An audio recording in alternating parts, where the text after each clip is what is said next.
नमस्कार, स्वागत है आप सभी का सुजस सारांश की इस क्लास में। इस क्लास में हम पढ़ते हैं राजस्थान का करंट अफेयर्स, जिसका आधार होता है राजस्थान सरकार की सुजस पत्रिका। शुरुआत करते हैं हेडलाइंस के साथ। सबसे पहली जानकारी, केंद्र सरकार की जन कल्याणकारी योजनाओं का प्रदेश में होगा प्रभावी क्रियान्वयन। मुख्यमंत्री ने ऐसा कहा। केंद्र सरकार की जन कल्याणकारी योजनाओं के प्रचार प्रसार के लिए अभी राजस्थान में कार्यक्रम चल रहा है, जिसका नाम है विकसित भारत संकल्प यात्रा, जो कि 16 दिसंबर को शुरू हुई और 26 जनवरी तक ये कार्यक्रम संचालित रहेगा। इसके बाद है स्नेह स्वागत सम्मान। तो केंद्रीय मंत्री की मुलाकात हुई राजस्थान के मुख्यमंत्री से। विधानसभा अध्यक्ष और मुख्यमंत्री की शिष्टाचार मुलाकात, और यहाँ आदित्य L1 जो अब सूर्य के लैग्रांज पॉइंट पर पहुंच चुका है। देखेंगे हम आदित्य L1 के बारे में आज कुछ जानकारियां भी। कृषि एवं उद्यानिकी मंत्री डॉक्टर किरोड़ीलाल मीणा ने कार्यभार ग्रहण किया और यहां योजनाओं के क्रियान्वयन में राशि का समुचित उपयोग करें, पंचायत राज मंत्री ने ऐसा कहा। अगले पेज पर जो जानकारी है ये है विकसित भारत संकल्प यात्रा से संबंधित।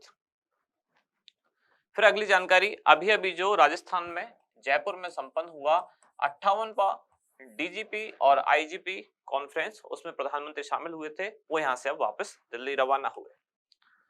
योजनाओं को कागजों के बजाय धरातल पर उतारें, उप मुख्यमंत्री दिया कुमारी ने ऐसा कहा।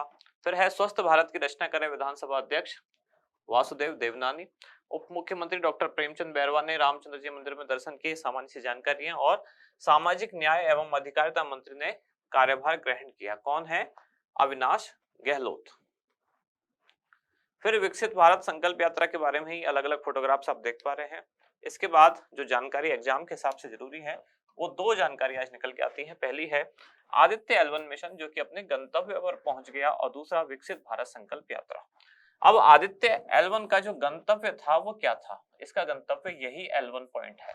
ये L1 पॉइंट यानी कि लैग्रांज पॉइंट जिसको कहा जाता है, यही इसका गंतव्य है। आदित्य L1 के बारे में थोड़ी सी जानकारी हम समझ लेते हैं कि जैसे कब लॉन्च किया गया। ये मिशन लॉन्च किया गया 2 सितंबर 2023 को। आदित्य L1 क्या है? ये है सौर वेधशाला लैब। इसका उद्देश्य क्या है? सूर्य के बारे में जानकारियां जुटाना। ये इसरो का पहला मिशन है जो सूर्य के बारे में जानकारी जुटाने के लिए भेजा गया है। कब लॉन्च किया गया? 2 सितंबर 2023 को।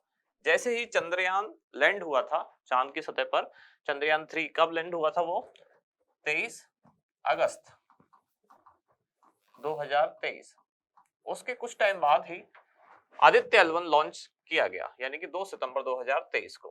किससे लॉन्च किया गया? लॉन्चिंग व्हीकल, इसका नाम है PSLV C57। अभी अभी PSLV C58 से भी एक मिशन लॉन्च किया गया है, जिसका नाम क्या है? एक्सपोसैट। आदित्य L1 में कुल कितने पेलोड्स लगाए गए हैं? कुल 7 पेलोड्स लगाए गए हैं, जिनके नाम क्या है? VELC यानी कि visual emission line coronagraphy, SUIT यानी कि solar ultraviolet imaging telescope, SoLEXS यानी कि solar low energy X-ray spectrometer, HEL1OS, ये HEL1OS है यानी कि high energy L1 orbiting X-ray spectrometer, ASPEX यानी कि Aditya solar wind particle experiment. फिर है PAPA पापा यानी कि plasma analyser package for Aditya, और सातवां है advance triaxial high resolution digital magnetometers. इस तरह से कुल इसमें 7 पेलोड लगाए गए हैं। और ये जो पेलोड है कौन सा? एस्पेक्स। ये राजस्थान के उदयपुर में जो सौर वेधशाला है, उदयपुर के फतेह सागर झील में, वहां इसका निर्माण किया गया। एक उदयपुर में, उदयपुर की जो सौर वेधशाला है, उसके बाद ही उसके साथ ही अहमदाबाद की जो फिजिकल रिसर्च लेबोरेटरी है, इन दोनों ने मिलकर इसको बनाया है। लैग्रांज पॉइंट पर कब स्थापित हुआ आदित्य L1? 6 जनवरी 2024 को, यानी अभी 2 दिन पहले।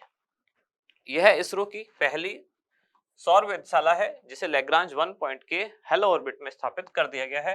हेलो ऑर्बिट क्या होता है? लैग्रांज पॉइंट पर ऐसी वो ऑर्बिट, ऐसी कक्षा, यानी अगर इसको लैग्रांज पॉइंट माने तो इस कक्षा जिसमें इसके चारों तरफ चक्कर लगाएगा उसको कहा जाएगा हेलो ऑर्बिट। यहां से लगातार बिना किसी ग्रहण के सूर्य का अध्ययन कर सकेगा, यानी लैग्रांज पॉइंट ऐसी स्थिति पर होगा जिसमें बीच में कोई ग्रहण ना पड़ेगा। जैसे इसको माने अगर सूर्य और ये है पृथ्वी, तो कई बार ऐसा होता है सूर्य और पृथ्वी के बीच में चंद्रमा आ जाता है, जिससे इसको कहा जाता है सूर्य ग्रहण, यानी सूर्य वहां से नहीं दिखेगा।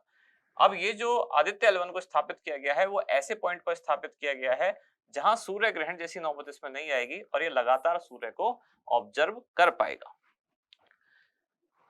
इसको पृथ्वी से लगभग 15 लाख किलोमीटर दूर, यानी जो इसका L1 पॉइंट है आदित्य L1 वो पृथ्वी से लगभग 15 लाख किलोमीटर की दूरी पर है, और जबकि पृथ्वी से सूर्य की औसत दूरी कितनी है, ये है लगभग 15 करोड़ किलोमीटर।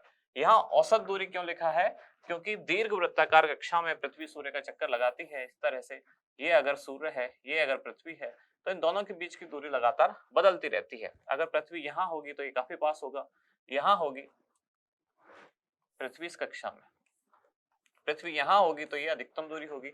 औसत दूरी लगभग कितनी होती है, 15 करोड़ किलोमीटर।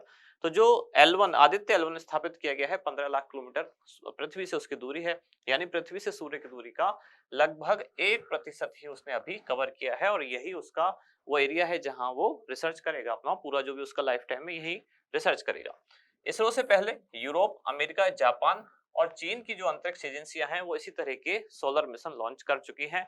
आदित्य L1 का जो पेलोड है एस्पेक्स, इसका निर्माण उदयपुर की सौर वेधशाला और अहमदाबाद की फिजिकल रिसर्च लेबोरेटरी द्वारा संयुक्त रूप से किया गया है। फिर है विकसित भारत संकल्प यात्रा, प्रधानमंत्री द्वारा राजस्थान सहित 5 राज्यों राजस्थान, मध्य प्रदेश, छत्तीसगढ़, तेलंगाना और मिजोरम में ये यात्रा को रवाना किया गया वीडियो कॉन्फ्रेंस के माध्यम से। कब, 16 दिसंबर को। यात्रा कब तक चलेगी, 26 जनवरी तक। इसमें क्या होगा, केंद्र सरकार की जो जन कल्याणकारी योजना है इनकी जानकारी आम जनता तक यानी जन जन तक पहुंचाई जाएगी, और जो व्यक्ति इसके तहत पात्र हैं उनको जागरूक किया जाएगा, योजनाओं से जोड़ा जाएगा। अलग अलग स्तर पर यानी राज्य स्तर, जिला स्तर, ब्लॉक स्तर, ग्राम पंचायत स्तर पर इस योजनाओं का या इस कार्यक्रम का प्रचार प्रसार किया जाएगा। भारत सरकार की तरफ से राजस्थान में कुल 280 सुसज्जित रथ भिजवाए गए हैं ताकि केंद्र सरकार की योजनाओं का जन जन तक प्रचार प्रसार किया जा सके। 26 जनवरी 2024 तक ये काम किया जाएगा। आज का अभ्यास प्रश्न, हाल ही में अपने गंतव्य पर पहुंचे आदित्य L1 के किस पेलोड के निर्माण में उदयपुर स्थित सौर वेधशाला की भागीदारी रही? आपके ऑप्शन यहाँ दिए गए हैं, VELC, SUIT, SPEX और HEL1OS। इनमें से क्या है सही उत्तर, वो आप बताएं कमेंट्स में। और यदि आप RAS फाउंडेशन और राजस्थान पुलिस SI एग्जाम के लिए तैयारी कर रहे हैं तो जयपुर सेंटर पर 21 जनवरी को सेमिनार आयोजित किया जा रहा है। RAS फाउंडेशन बैच के लिए सुबह 10 बजे और राजस्थान पुलिस SI बैच के लिए सुबह 11:30 बजे। अगर आप जुड़ना चाहते हैं तो QR कोड को स्कैन करके अपना रजिस्ट्रेशन करा सकते हैं। यहाँ समाप्त होती है आज की क्लास। अब मिलते हैं कल अगली न्यूज के साथ अगली क्लास में। धन्यवाद।